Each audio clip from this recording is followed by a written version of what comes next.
Pernahkah Anda bertanya, apakah angka dalam laporan keuangan dapat langsung dipercaya? Laporan keuangan digunakan pemilik untuk menilai kinerja, investor untuk mengambil keputusan, bank untuk menilai kemampuan membayar, dan pemerintah untuk menjalankan pengawasan. Karena laporan itu disusun oleh pihak internal organisasi, pengguna membutuhkan proses yang objektif untuk meningkatkan kepercayaan. Proses tersebut disebut auditing. Secara sederhana, auditing adalah proses pemeriksaan dan evaluasi yang sistematis terhadap informasi, terutama laporan keuangan, oleh auditor yang kompeten dan independen. Auditor mengumpulkan serta mengevaluasi bukti untuk menilai apakah laporan keuangan disajikan secara wajar sesuai kerangka pelaporan yang berlaku. Ada 4 kata kunci. Pertama, sistematis. Audit dilakukan melalui prosedur yang direncanakan, bukan sekadar melihat angka secara acak. Kedua, bukti. Bukti dapat berupa dokumen, konfirmasi, observasi, perhitungan ulang, atau prosedur analitis. Ketiga, independen. Auditor menjaga objektivitas agar kesimpulan tidak dipengaruhi pihak yang diperiksa. Keempat, opini. Pada akhir pekerjaan, auditor menyampaikan opini profesional melalui laporan audit. Hubungan pelaporan keuangan dengan auditing dapat dipahami melalui alur 3 pihak. Manajemen bertanggung jawab menyusun laporan keuangan dan memilih kebijakan akuntansi yang sesuai. Pengguna laporan, seperti investor, kreditur, dan pemilik, berada di luar operasi harian perusahaan. Karena itu, mereka tidak memiliki seluruh informasi yang dimiliki manajemen. Disinilah muncul risiko informasi. Auditor tidak menyusun laporan keuangan dan tidak menggantikan tanggung jawab manajemen. Auditor menguji bukti, menilai risiko salah saji material, lalu menyatakan opini tentang kewajaran laporan secara keseluruhan. Ringkasnya, manajemen menyusun, auditor memeriksa, dan pengguna mengambil keputusan.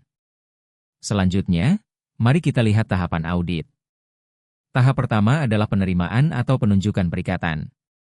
Auditor mempertimbangkan integritas klien, kompetensi, independensi, serta ruang lingkup pekerjaan. Tahap kedua adalah perencanaan dan penilaian risiko. Auditor memahami bisnis, industri, sistem informasi, dan pengendalian internal. Tahap ketiga adalah pelaksanaan prosedur audit. Contohnya memeriksa dokumen transaksi, mengonfirmasi piutang, mengamati persediaan, atau membandingkan tren keuangan. Tahap keempat adalah evaluasi bukti dan temuan. Tahap kelima adalah perumusan laporan audit dan opini. Tahap keenam adalah komunikasi hal penting kepada manajemen atau pihak yang bertanggung jawab atas tata kelola. Dokumentasi dilakukan sepanjang proses, karena kertas kerja menunjukkan dasar dari kesimpulan auditor. Mengapa audit dibutuhkan? Pertama, karena asimetri informasi. Pemilik dan investor biasanya tidak mengelola operasi perusahaan setiap hari. Kedua, transaksi dan estimasi akuntansi dapat kompleks, misalnya penilaian aset, pengakuan pendapatan, atau kewajiban. Ketiga, audit meningkatkan kredibilitas dalam komunikasi dengan investor, kreditur, dan pemangku kepentingan lain.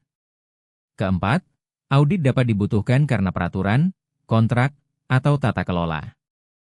Jadi, audit bukan hanya untuk menemukan kesalahan. Audit juga membantu membangun kepercayaan dan akuntabilitas. Jenis audit dapat dikelompokkan berdasarkan tujuan maupun pelaksananya. Audit laporan keuangan berfokus pada kewajaran penyajian laporan keuangan. Audit operasional menilai efisiensi, efektivitas, dan keekonomisan kegiatan organisasi. Audit kepatuhan menilai apakah aktivitas telah mengikuti kebijakan, peraturan, kontrak, atau ketentuan tertentu. Berdasarkan pelaksananya, kita mengenal audit internal dan audit eksternal. Audit internal memberi penilaian dan rekomendasi bagi manajemen serta tata kelola. Audit eksternal dilakukan oleh pihak independen dari luar organisasi, terutama untuk memberikan opini bagi pengguna laporan keuangan. Sekarang, mari kita bedakan jasa audit dan jasa assurance. Jasa audit adalah jasa pemeriksaan yang umumnya menghasilkan opini atas laporan keuangan historis. Auditor menilai bukti dan menyatakan apakah laporan disajikan secara wajar dalam semua hal yang material sesuai dasar pelaporan yang digunakan. Jasa assurance memiliki cakupan lebih luas. Assurance adalah jasa profesional untuk meningkatkan tingkat kepercayaan pengguna atas informasi atau objek yang dinilai menggunakan kriteria yang sesuai. Audit laporan keuangan merupakan salah satu bentuk assurance. Contoh lainnya dapat mencakup review laporan keuangan, informasi keberlanjutan, pengendalian sistem informasi, atau penilaian kepatuhan. Ingat, semua audit termasuk assurance, tetapi tidak semua assurance merupakan audit. Mari kita rangkum. Auditing adalah pemeriksaan sistematis berbasis bukti yang dilakukan oleh auditor kompeten dan independen untuk memberikan opini. Audit memperkuat hubungan antara laporan keuangan yang disusun manajemen dan keputusan para pengguna laporan.